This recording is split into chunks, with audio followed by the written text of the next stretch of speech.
Bonsoir à toutes et à tous et bienvenue pour cette nouvelle émission de Parlons Maths. J'ai le plaisir ce soir d'accueillir en co-animateur Adrien Renaud. Bonsoir Adrien. Bonjour. Alors Adrien, est-ce que tu veux te présenter rapidement pour... Ah vite il y a Victor avec moi et on est des étudiants. Moi, je fais des trucs qui ressemblent un peu plus à de l'informatique que des mathématiques. Mais ça va, c'est ça. Voilà. Ok, très bien. Alors, plutôt de l'informatique. Avant d'attaquer le vif du sujet, je tenais à remercier, donc on en est peut-être à la 10e, 12e émission cette année, je ne sais plus exactement. À remercier tous les vieux, on a Théo Santos et Guillaume Saez qui sont au streaming. On a Maxime qui est à la com et qui surveille les chats. On a tous les animateurs, donc Victor que vous avez vu passer en fond. On a aussi Anaïs. J'en oublie sûrement, on a eu Laure Cornu, on a aussi tout le soutien de Fabrice Rouillet, de Martin Handler, donc merci à eux sans qui cette action n'existerait pas et enfin merci à Mathieu Lequen aussi qui a lancé l'initiative l'an dernier. Donc aujourd'hui pour cette émission intitulée Code crypto, un monde sans danger, j'ai le plaisir d'accueillir Mélissa Rossi. Bonsoir Mélissa. Bonsoir. Alors, Mélissa, bienvenue. Donc, je te présente rapidement. Alors, Mélissa, tu es informaticienne, cryptologue à l'ANSSI.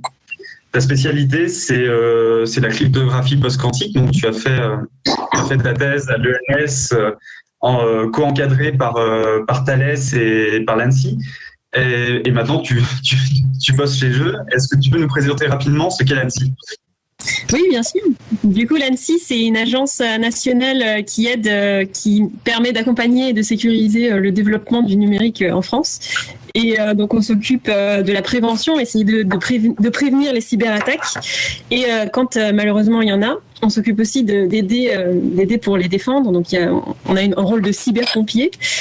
Et puis finalement aussi, on s'occupe aussi d'informer et de sensibiliser les gens aux problématiques de cybersécurité. Ok, très bien.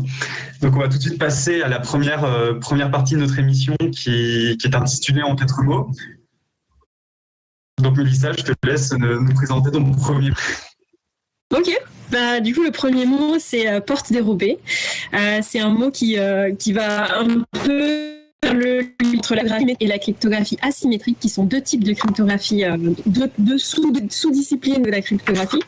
Alors souvent, quand on pense décodage des codes secrets, on pense à la cryptographie symétrique, où en fait on va avoir un message secret qu'on veut une clé secrète. Donc ça va être une méthode pour mélanger et pour changer les lettres de manière à ce que le message soit inintelligible.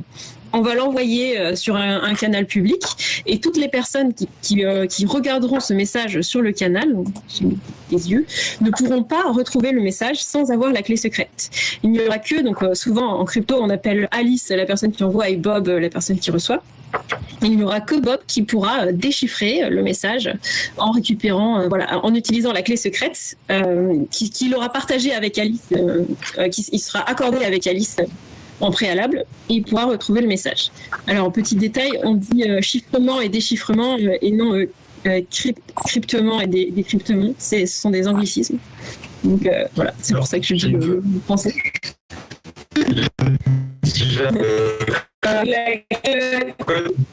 Pourquoi tu parles de cryptographie symétrique en l'occurrence ?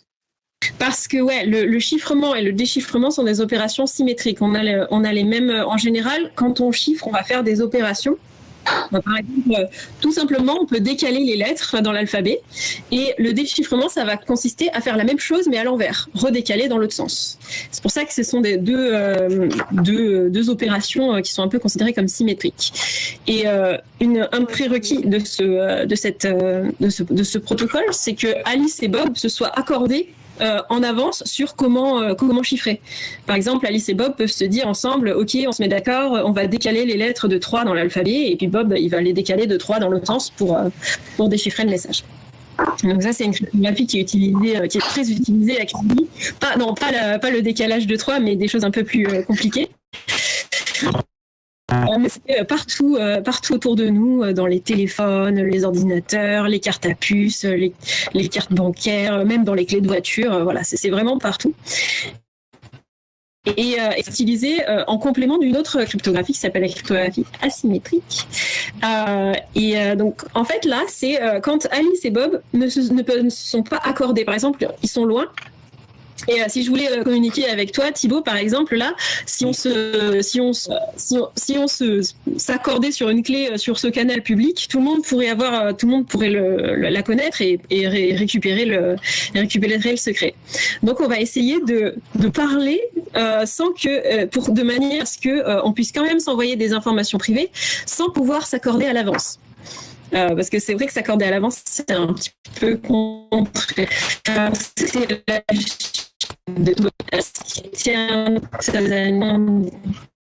Qui est une histoire de porte dérobée, d'échanger des messages sans avoir à se rencontrer au préalable. Donc en fait, Alice va utiliser non pas la clé secrète, mais une clé qu'on appelle publique, qui va être une information envoyée par Bob, donc une information publique que tout le monde peut avoir. Et Alice va utiliser ça pour chiffrer son message. C'est un peu comme si elle le mettait dans un coffre-fort et qu'elle clipsait un cadenas. Une fois que le cadenas est fermé, plus personne ne peut l'ouvrir. Et donc, elle va envoyer ce message sur le canal public. Et Bob va être le seul à pouvoir déchiffrer. Donc, c'est-à-dire qu'il va avoir la clé qui correspond au cadenas et il va pouvoir déchiffrer grâce à, du coup, cette porte dérobée qui est une propriété des informations publiques qu'on a envoyées que Bob a envoyées. C'est un peu abstrait. Je sais pas si je peux trop Pardon ? J'ai peut-être une question. Je sais pas si tu as vu le film Imitation Game ou. Ouais. Enfin, je suppose que au moins tu connais Turing. La machine Enigma qu'utilisent les Allemands, c'est de la cryptographie symétrique ou asymétrique ? Alors, c'est de la cryptographie symétrique et du coup, c'était ça le problème, c'est qu'en fait, ils étaient obligés de s'échanger des valises de code avec les clés, une clé par jour, ou je sais plus si c'était par heure ou par jour. Non, je crois que c'était par jour. Une clé par jour pour échanger. Et chaque jour, ils changeaient. Et ils étaient obligés d'envoyer quelqu'un avec une valise et de l'amener d'un endroit à l'autre et que l'autre, après, que les deux parties aient les codes écrits quelque part. Et donc la clé secrète, c'était la manière dont on a rangé les rotors dans Enigma. Et donc là, la cryptographie asymétrique a été inventée plus tard. Donc, c'est pour ça que c'était ce qui était utilisé. Est-ce que tu aurais quelques petits mots-clés pour nous dire quelles sont un peu les techniques asymétriques sans forcément rentrer dans le détail, mais pour titiller l'imaginaire ? Du coup, en fait, en général, on utilise des fonctions à sens unique, c'est-à-dire des fonctions qui sont faciles à faire dans un sens et difficiles dans l'autre sens. Typiquement, la multiplication. Si je vous donne deux nombres en P et Q et que je vous demande de les multiplier, vous allez savoir comment faire en posant la multiplication et en faisant un par un. Par contre, si je vous donne un nombre qui est la multiplication, je vous demande de le redécomposer en produit, en fait, ça va être plus long. On peut le faire, mais c'est plus long parce qu'il va falloir, si c'est pour savoir si les multiples de 2, par exemple, on a une technique. Si les multiples de 3, on a aussi une technique. Mais par contre, si les multiples d'un grand nombre, on n'a plus trop de technique, on est obligé de tester, de diviser et de voir si ça tombe rond ou pas. Et en fait, le fait de connaître la factorisation d'un nombre, ça va être ce qu'on va considérer comme la porte dérobée d'une fonction.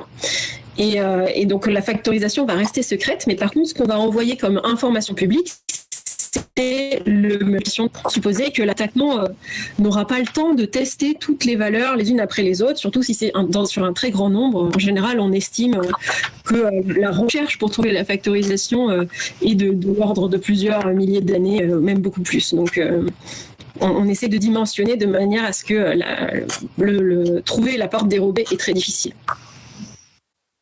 Mais alors du coup là c'est là où ma thèse intervient, c'est parce que en fait cette porte dérobée là spécifique, la factorisation, elle est menacée actuellement par donc l'informatique quantique qui peut exister. Alors dans le futur, pour l'instant les ordinateurs quantiques de universels, les gros ordinateurs quantiques qui manipulent des grands nombres n'existent pas, mais on arrive à extrapoler de la connaissance qu'on a sur des petites machines et extrapoler si ces gros ordinateurs existaient, quelles seraient les conséquences.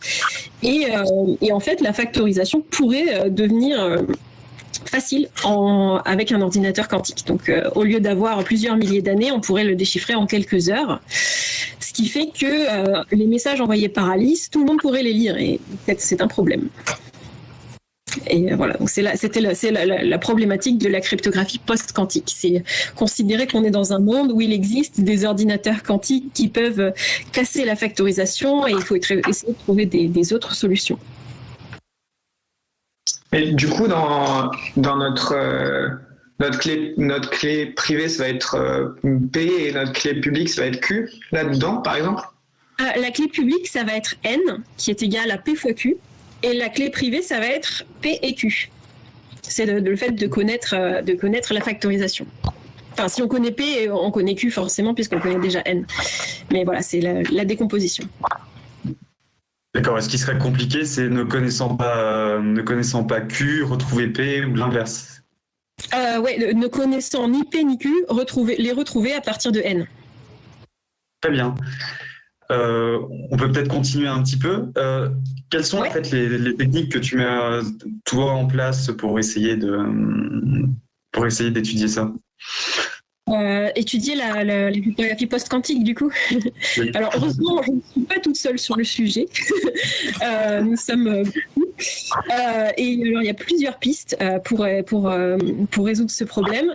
Et donc, les pistes seraient de réinventer le problème, la fonction à sens unique sous-jacente, et de trouver d'autres problèmes qui sont plus difficiles en termes de complexité et qui sont conjecturés, sécurisés contre l'informatique quantique. Et donc on va utiliser c'est des nouvelles fonctions à sens unique qui sont un peu plus complexes que la factorisation. Et ces fonctions, on va les utiliser pour créer des nouveaux algorithmes. Donc c'est un domaine assez effervescent puisque cette annonce, cette menace quantique a été assez récente. Elle s'est sortie dans les 20-30 dernières années où les cryptologues ont commencé à s'intéresser à la cryptographie post-quantique due à cette menace. Très bien, je te propose de passer tout de suite à ton mot suivant. Ouais. Alors le mot suivant, c'est géométrie. Alors géométrie, c'est surprenant de trouver ça là. Ouais. En fait, moi j'aime bien cet aspect et c'est vrai que en cryptographie, enfin en tout cas dans ce que j'ai étudié, il y a pas mal de géométrie qui apparaît. On dirait pas comme ça quand on parle de cryptographie, on pense à des maths, à des tableaux blancs avec plein de calculs, mais beaucoup de choses peuvent se voir géométriquement. Et c'est ça que j'ai vraiment apprécié aussi. Et notamment, il y a une des pistes de classe quantique qui est particulièrement géométrique. Qui s'appelle les réseaux euclidiens, et c'est la piste que j'ai étudiée. Et donc en fait, on va considérer, par exemple, si je vous donne ce losange ici, on va le répéter dans l'espace. On va paver l'espace, en gros, on va le répéter. Et cette figurine donnait ce qu'on appelle un réseau euclidien. Donc si on prend tous les points qui sont aux intersections, ça va nous donner un réseau euclidien. C'est grosso modo des points à intervalles réguliers dans l'espace. Alors ici, je vous le montre en dimension 2 pour bien montrer, mais c'est vrai qu'en fait, en pratique, on utilise des dimensions beaucoup plus grandes, dimension 500, donc c'est un peu plus difficile à s'imaginer. Et voilà. Et en fait, ça a plein de propriétés intéressantes, les réseaux euclidiens. Parce qu'on arrive à trouver, le fait que ce soit discret, on arrive à trouver des problèmes difficiles et des fonctions à sens unique qui vont nous permettre de fabriquer de la cryptographie à partir de ça. Déjà, il y a une propriété intéressante, c'est que cette figure élémentaire là, ce losange que je vous ai montré, en fait, on peut utiliser n'importe quelle autre figure élémentaire et une autre figure élémentaire qui générerait le même réseau. Donc, par exemple, là, j'ai un parallélépipède un peu plus compliqué qui va générer cette et en fait, plus qui générer un réseau euclidien. Et on voit que celle d'avant, elle est quand même plus sympa à utiliser que celle d'après. Et on va utiliser ce fait qu'on ait des bonnes, ce qu'on appelle des bases, des bonnes figures élémentaires et des mauvaises. Et donc en fait, la porte dérobée, ça va être le fait de connaître une bonne figure élémentaire, de connaître une bonne base du réseau euclidien. Et la clé publique va être une mauvaise base. Et par exemple, un des problèmes difficiles qu'on utilise en cryptographie fondée sur les réseaux euclidiens, c'est le problème du vecteur du point le plus court. Donc si je vous donne ce point vert là et que je vous dis quel est le point du réseau euclidien, donc quel est le point parmi tous les points noirs que je vous ai dessinés qui est le plus proche. Du coup, ce que vous allez faire, c'est que vous allez prendre la figure, ce losange, vous allez le répéter plusieurs fois jusqu'à ce que le point vert soit couvert. Et à partir de là, on va voir que oui, effectivement, le point le plus proche, on le voit, c'est celui-là. C'est le point noir ici. Par contre, si on a cette figure, ce pavé beaucoup plus plat, ça va être beaucoup plus galère pour retrouver le point vert. Et voilà, et en fait on va pas, enfin là du coup en dimension 2 on sent que si on prend le temps et qu'on les définit et qu'on les dessine, on va finir par le retrouver, mais en fait en grande dimension c'est un problème très difficile. Et on va utiliser cette dualité de si on connaît une bonne base, on va réussir à avoir le point le plus proche, et si on connaît une mauvaise base, on va pas s'en sortir. Comme ça on va avoir une clé. Oui. On avait juste une question sur le sujet d'avant, mais comme on parle toujours de clé publique, on se permet de te la transmettre. Adrien, je te laisse. Alors, c'est Glutamate qui me pose cette question. Alors, pour lui, P et Q doivent être des nombres premiers. Pourquoi un grand index des grands nombres premiers pour retrouver les clés privées rapidement? Ouais, c'est ça. Il faut que plus premiers. Bon, s'ils ne sont pas premiers, potentiellement, ils peuvent avoir des petits facteurs qu'on peut réussir à retrouver. Donc non, il faut qu'ils soient premiers et grands. Donc c'est à peu près les conditions. Mais du coup, est-ce qu'on peut pas en faire une grande liste des nombres, des grands nombres premiers qui sont des clés privées et du coup retrouver la division rapidement? Eh ben, c'est une bonne question. En fait, on va dimensionner ça de manière à ce que la liste soit tellement gigantesque que ça nous prenne des milliers d'années rien que de passer un par un sur la liste, quoi. Donc c'est comme ça que et en fait on prend des nombres qui ont plus de 1000 chiffres. Et donc voilà, pour faire la liste, c'est un peu long, quoi. Ok, je crois que ça rejoint. Pour revenir sur la slide qu'on était en train de traiter, donc tu nous donnais un exemple géométrique, cette fois-ci non plus arithmétique, de clés privées, de clés publiques. Donc pour être sûr que j'ai bien compris, donc la clé privée, ce que les gens ne sont pas censés savoir, les observateurs extérieurs ne sont pas censés savoir, c'est ce petit losange rouge qui donne un réseau simple, et ils connaissent aussi le point vert. Oui, c'est ça. Il donne un réseau simple et c'est exactement le même qui est donné par l'autre figure. Et la clé publique, c'est le losange rouge et le point vert aussi. Ouais. Enfin non, le point vert, ça fait partie du problème. C'est plus un challenge. Okay. Ça fera partie après du cryptosystème, mais pour n'importe quel point vert, ce problème est difficile. Et quelqu'un se pose une question peut-être un peu plus technique, un peu plus hardware. Adrien, je te laisse la prendre aussi. Comment est-ce qu'on fait pour transmettre la clé privée à Bob? Alors la clé privée, on la transmet pas, c'est Bob qui va la générer lui-même aléatoirement. Donc Bob il va se trouver une figure qui va avoir les bonnes propriétés, et à partir de là il va déduire l'autre figure, une autre figure. En fait c'est facile à partir d'une clé privée de générer une clé publique. Il suffit de trouver une mauvaise base, c'est beaucoup plus simple. Et à partir de là, il va transmettre la clé publique. Et pour transmettre la clé publique, on l'encode sur une suite par exemple, là, on pourrait donner les coordonnées des vecteurs. Voilà. Je sais pas si j'ai répondu. À la clé publique de Bob. Oui, la clé publique est publique. D'ailleurs, si vous allez sur les sites internet de plusieurs des cryptologues, des chercheurs en crypto, ils donnent leur clé publique si jamais on veut leur envoyer des emails chiffrés. Donc voilà, c'est complètement accessible. Est-ce que tu as encore quelque chose à dire sur ce sujet un peu plus géométrique, ou puisqu'on était un peu dans le côté technique, on peut passer à la notion suivante? Comme vous voulez. Ouais, c'est bon. Comme tu veux. Si tu as un dernier mot à dire sur la géométrie, moi j'adore la géométrie personnellement.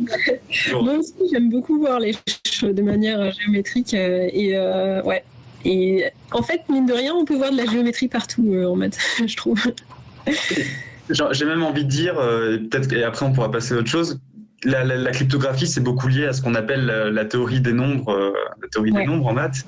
Et on trouve en fait beaucoup de géométrie en théorie des nombres, ce qui est quelque chose de très sombre pour nos auditeurs qui veulent faire des maths plus tard. Vous allez découvrir que arithmétique et géométrie euclidienne, en fait, c'est deux choses qui marchent un peu main dans la main. Et typiquement, la cryptographie, c'est vraiment un exemple concret de ça. On passe à ressources ? Allez. Ouais, du coup, spoiler, le prochain mot, c'est ressources. Donc déjà, c'est juste de la terminologie. Donc la cryptologie, c'est à la fois de la cryptographie et de la cryptanalyse. Et la cryptographie, c'est quand on crée des nouveaux cryptosystèmes, quand on va sécuriser, créer des algorithmes. Et la cryptanalyse, on va analyser, on va attaquer ces cryptosystèmes. Donc on va faire des attaques. Et alors l'un ne va pas sans l'autre, évidemment, parce que quand on crée quelque chose, on veut quand même vérifier qu'il soit sécurisé. Et donc souvent, on peut pas dire qu'on est soit cryptanalyste, soit cryptographe. On est un peu les deux, même si certains ont des préférences. En général, on regarde toujours les deux. Et donc, qu'est-ce qu'une attaque ? En fait, une attaque, c'est une méthode pour retrouver les informations secrètes. Donc, par exemple, la clé privée, ou alors les messages. Enfin voilà, des informations qu'on n'est pas censé retrouver, sans avoir accès à la clé privée. Donc, sans être autorisé à avoir les informations. Donc ça, c'est une attaque. Et donc en général, quand on fait de la cryptanalyse, un des trucs importants quand on est cryptanalyste, c'est de bien définir la cible et le contexte. Parce qu'en fait, une attaque va être différente selon le contexte et selon la cible. Et en fait, on peut tout attaquer si on a un modèle d'attaquant qui est très fort, en fait. Donc ce qui est important de définir, c'est par exemple, est-ce qu'on attaque une application de messagerie sécurisée, une carte bancaire, un serveur cloud, ou alors un stockage chiffré pour des données vraiment très secrètes. Ça va dépendre en fait. Et donc ce qui est les questions qu'on se pose tous les jours en cryptographie, c'est quelles sont les ressources nécessaires pour faire une attaque. Est-ce qu'on a besoin d'un ordinateur ? Est-ce qu'on a besoin d'un ordinateur quantique ? Est-ce qu'on a besoin d'avoir plein de messages chiffrés ? Est-ce qu'on a besoin d'avoir le système en main physiquement ?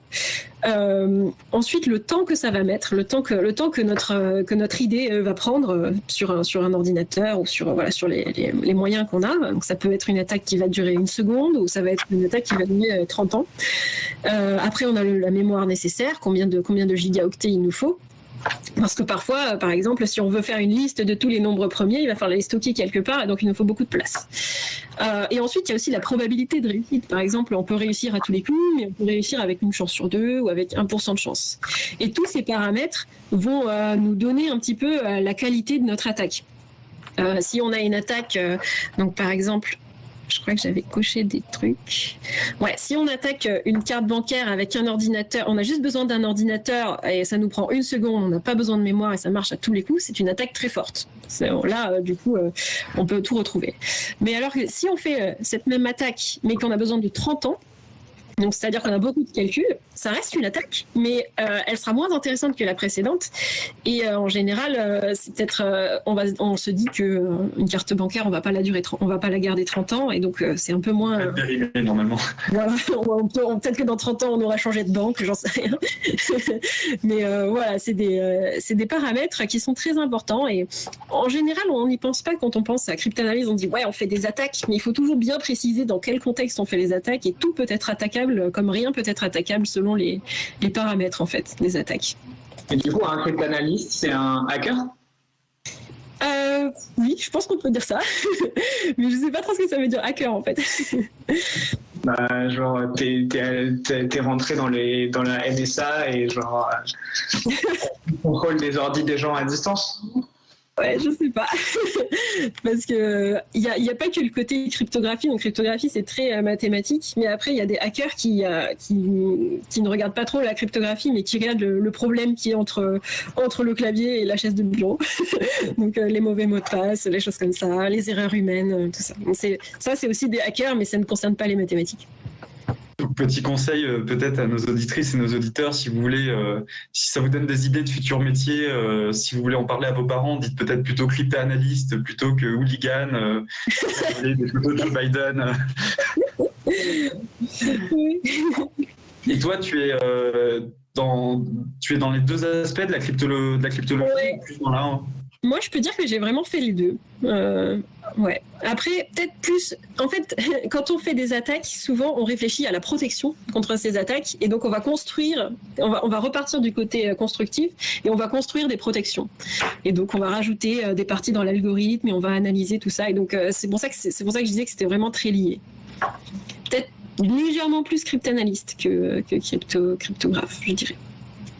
Alors toi, tu ne vois pas le chat, mais là, au lieu de nous écouter, il y a un débat entre ceux qui veulent faire de l'analyse, ceux qui veulent faire de l'arithmétique et ceux qui veulent faire de la théorie des nombres analytiques, de la géométrie analytique. Donc, s'il vous plaît, auditrices, auditeurs, concentrez-vous. Je te propose peut-être d'aborder la dernière notion, puisqu'on arrive bientôt à la fin du temps qui nous est imparti pour cette partie. Ouais, j'avais juste coché un dernier truc pour montrer Vas-y, alors. Pour l'attaque sur la carte bancaire en 30 ans, ça n'avait pas trop de sens. Mais par contre, si c'était sur un stockage chiffré pour des données très secrètes, typiquement, dans 30 ans, peut-être qu'on veut toujours qu'elle soit sécurisée. Et donc, cette attaque sera beaucoup plus prise au sérieux qu'une attaque sur les cartes bancaires. Voilà, c'est juste ça que je voulais dire. Okay, très bien. À la suivante. Donc après, il y a les canaux auxiliaires. C'est un autre domaine de la cryptographie qui moi, j'ai trouvé assez intéressant et assez pluridisciplinaire. C'est quand on a accès physiquement au système. Donc par exemple, on a la carte bancaire en main. Qu'est-ce qu'on peut faire en plus de faire des attaques? Réussi à faire crasher Google en direct. Hein, la cryptanalyse, c'est efficace. On est désolé pour le dernier mot. On va malheureusement pas avoir le temps d'en parler, mais c'est pas grave. Mélissa reviendra refaire crasher le serveur impeccable. Et donc on va tout de suite passer à la suite et à une image vaut 1000 mots.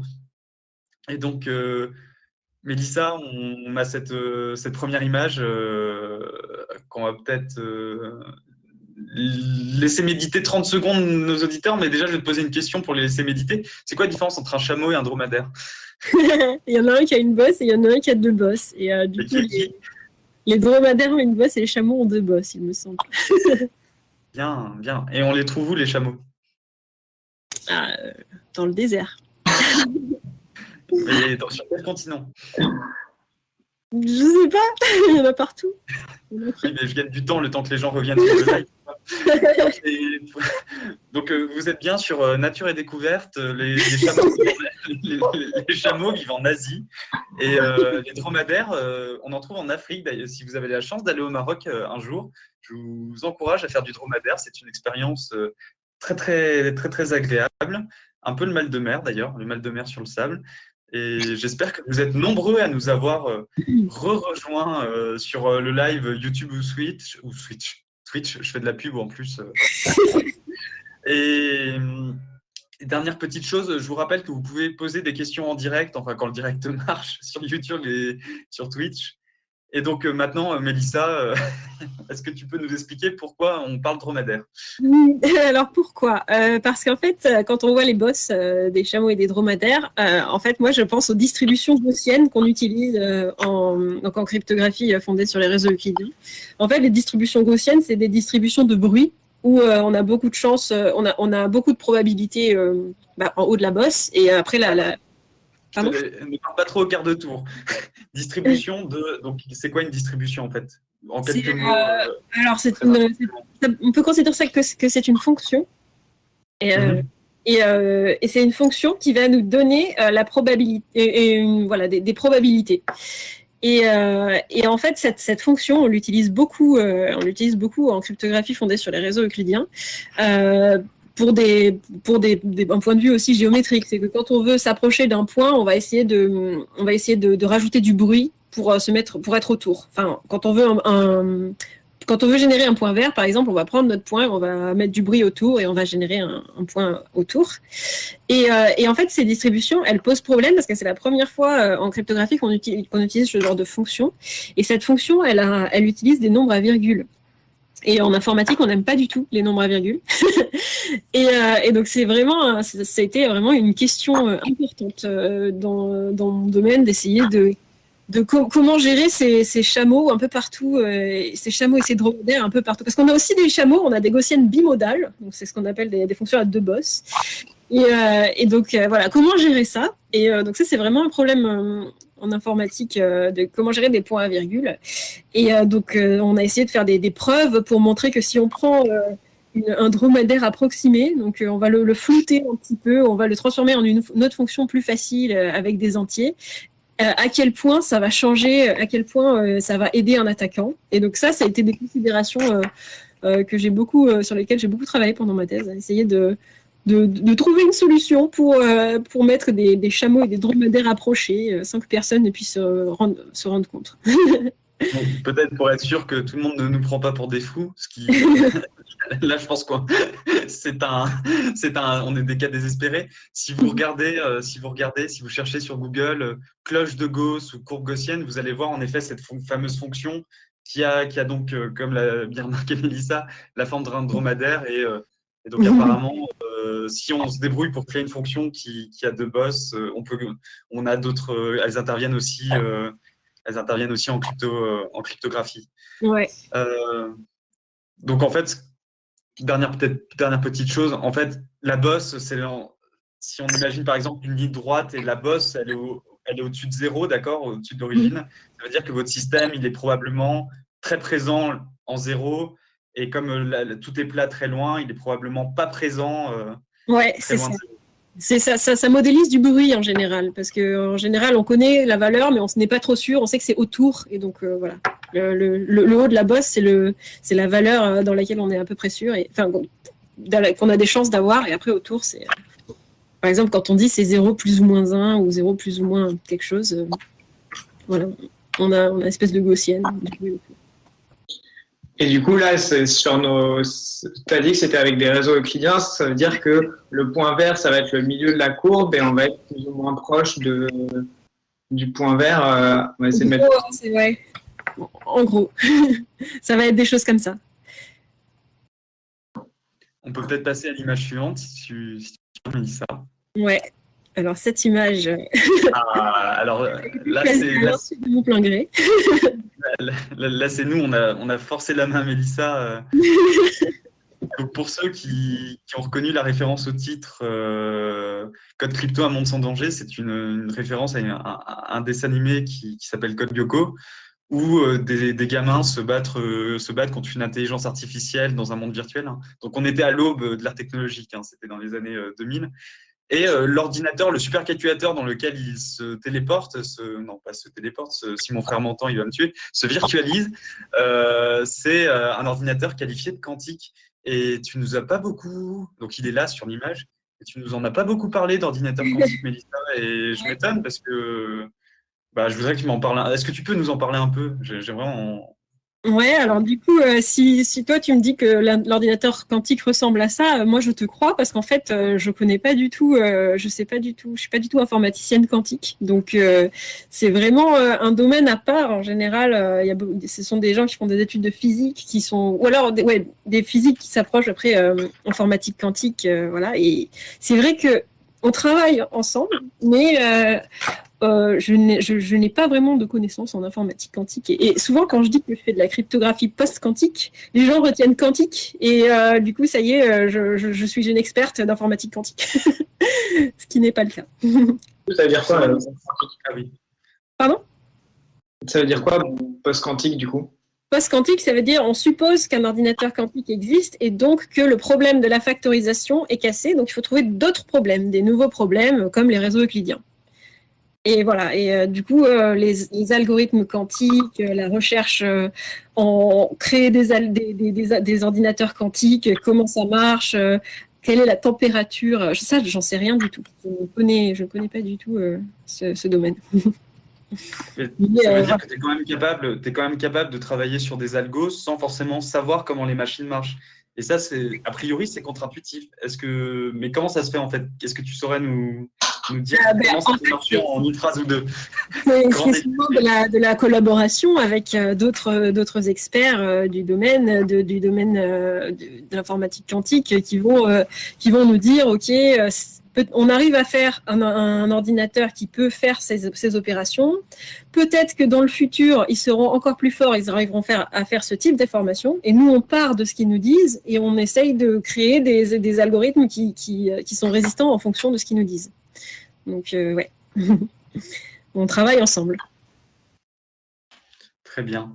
Donc, avant de passer à l'image suivante, un dernier petit encouragement. N'hésitez pas à mettre la main sur des épisodes de Code Yoko. Mélissa, tu ne connaissais pas avant et je crois que tu as vu un épisode et que tu as bien aimé.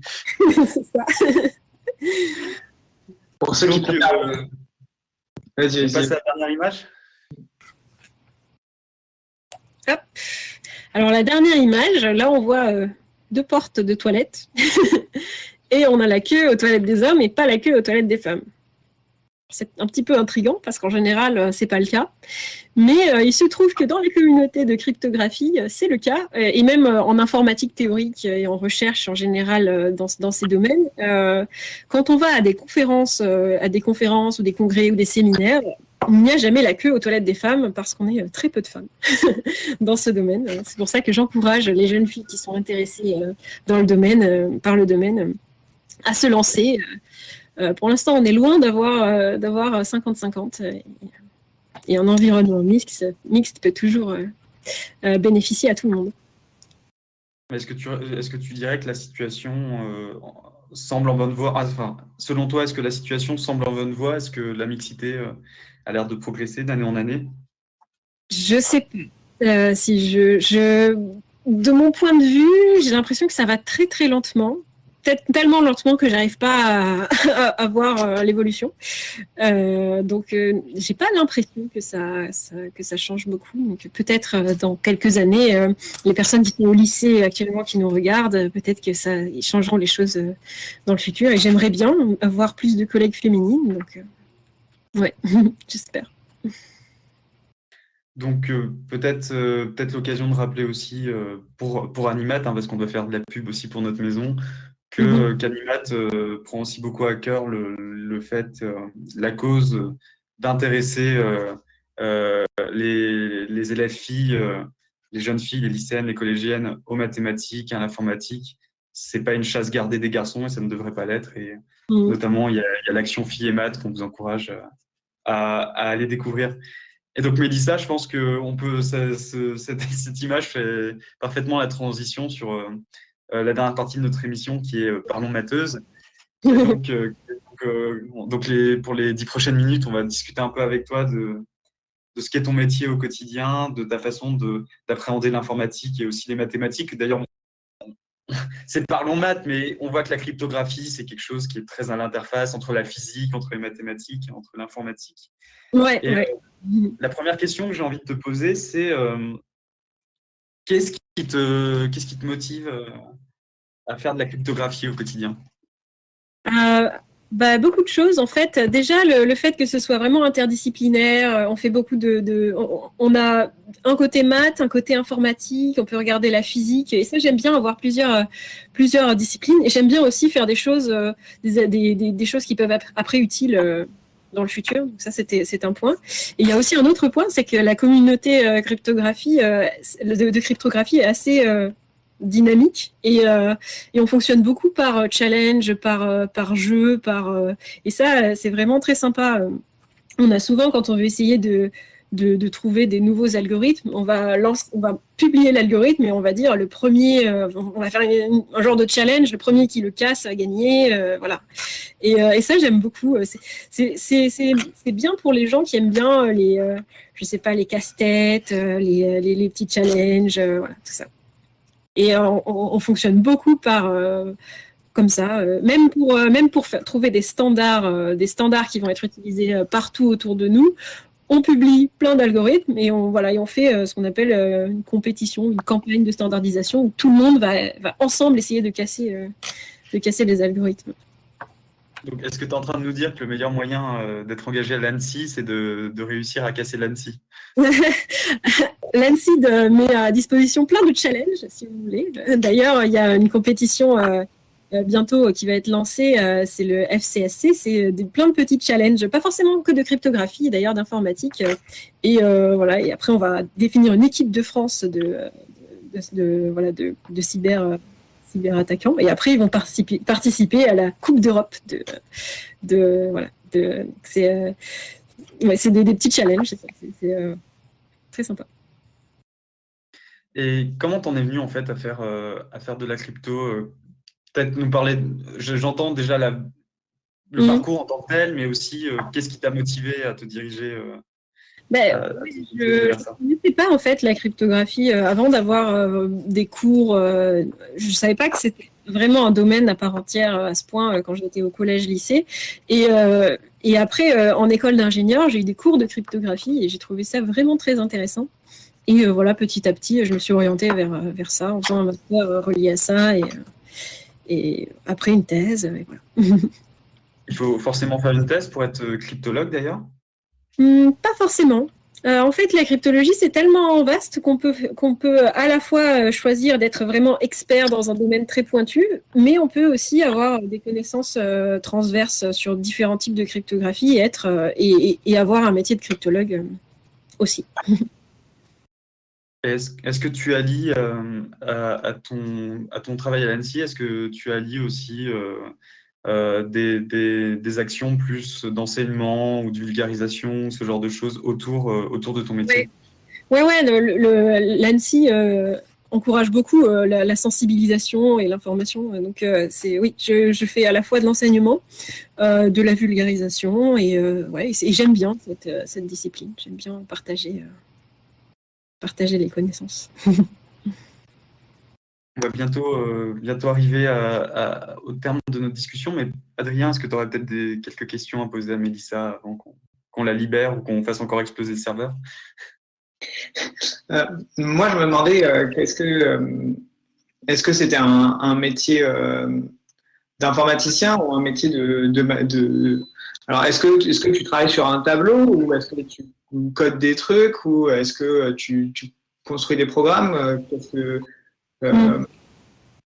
Qu'est-ce que c'est le... En fait, l'intérêt, c'est qu'on fait vraiment les deux. On est à la fois sur des tableaux à essayer de résoudre des problèmes, et une fois qu'on a une idée, une fois qu'on se dit « Ah tiens, ça peut marcher », on va essayer de le faire sur ordinateur, de simuler, de voir comment, quelles sont les ressources nécessaires. Et donc, on fait vraiment les deux, quoi. Et alors, il y a des gens qui sont beaucoup plus informaticiens en cryptographie, et il y a des gens qui sont beaucoup plus mathématiciens, il y a de tout. Je viens de voir que oui, quand je parlais de challenge, j'ai oublié de mentionner Alkindi, mais c'est aussi des challenges crypto pour des plus jeunes que le FCSC, c'est collège et collège, fin collège, début lycée. Et c'est aussi un concours très intéressant. Présente-nous peut-être Alkindi pour ceux qui ne connaissent pas. Moi, après, je ne sais pas si je suis la mieux placée pour présenter, mais oui, ce sont des... la seule, en tout cas. C'est organisé par... c'est la DGSE qui gère ce petit concours, et donc c'est en partenariat avec les professeurs de mathématiques de collège et lycée. Et en fait, ils vont organiser des petits exercices à faire seul ou à plusieurs de cryptographie, donc essayer de déchiffrer des messages, essayer de retrouver des clés, et très visuel. Et donc il y a plusieurs étapes. Les premières étapes, tous les collégiens le font. Ensuite, il y a de moins en moins de monde, et là bientôt il y aura la finale. Ok, c'est cool. Et peut-être Adrien, est-ce que tu as une dernière question? C'est pour les collégiens, du coup? C'est ça que tu as dit, Mélissa? Et Ouais. Collégien et début lycée, je pense. Ouais. Dis-moi. ça fait qu'on a commencé la cryptographie. Ouais, c'est super. J'aurais bien aimé avoir ça étant jeune, moi. Bah, je ne sais pas si c'est toujours le cas, mais je sais qu'il y a un moment dans les programmes de lycée, il y avait en spécialité maths, donc ça doit plus exister, hein, on est déjà des dinosaures, nous, mais il y avait un peu de très, très, très légère initiation à la crypto en arithmétique. Ah non, en moi, j'ai spé pas eu ça. Mais ouais, c'est cool. T'as un encore plus vieux dinosaure que nous. Pourquoi ils aiment pas tant que ça? Je connaissais quoi On dire. me souffle dans l'oreillette qu'il y a l'aspect NSI maintenant, donc spécialité NSI. Ah, d'accord. Mais je pense oui, je pense que ceux qui nous auront suivis jusqu'au bout de l'enfer auront bien compris que la crypto, c'est vraiment un domaine hyper vaste, hyper intéressant qui est lié. Donc, on peut essayer de faire la liste, Mélissa, de tout ce que tu as abordé depuis le début, mais il y a la géométrie, l'arithmétique, les probabilités, l'élevage de dromadaires en plein air, Les challenges. les challenges, le côté jeu, la physique aussi, l'informatique plutôt hardware, et puis, Ouais.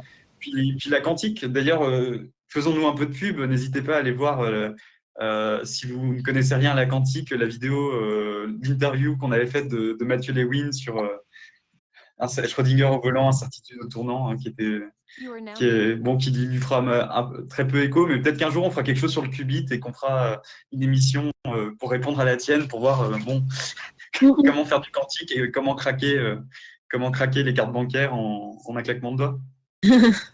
Ouais. Bon programme. Écoutez, Adrien, Mélissa, je vous remercie pour cette discussion. Merci à tous. J'espère que nos auditrices et nos auditeurs, ou ce qu'il en reste, auront apprécié notre discussion jusqu'au bout. Promis, on s'améliorera et vous aurez peut-être le plaisir de retrouver Mélissa et Adrien aussi d'ailleurs dans de prochaines émissions en tant qu'animatrice et animateur. Bon, pourquoi pas. Un mot de la fin, Mélissa, pour motiver les troupes. Bah, ouais, la cryptographie, c'est super fun. Allez-y et surtout, les filles, n'hésitez pas. Très bien. Alors, on remercie Théo Santos pour le streaming. On s'excuse encore pour le bug, hein, le serveur s'est jeté par la fenêtre. Il est remonté en ce moment. On remercie Mathieu Lequen et Guillaume et Maxime qui ont été là en soutien aussi derrière. Et on vous dit à dans 2 semaines pour parler jeux vidéo et mathématiques où on vous présentera un jeu vidéo d'énigmes mathématiques niveau collège et lycée qui est très très beau. Je vous encourage déjà à aller voir tout de suite A Tale of Synapse. Donc c'est déjà la bande-annonce est disponible sur Steam. Je vous souhaite une excellente soirée et vous dis à très bientôt. Salut! À bientôt.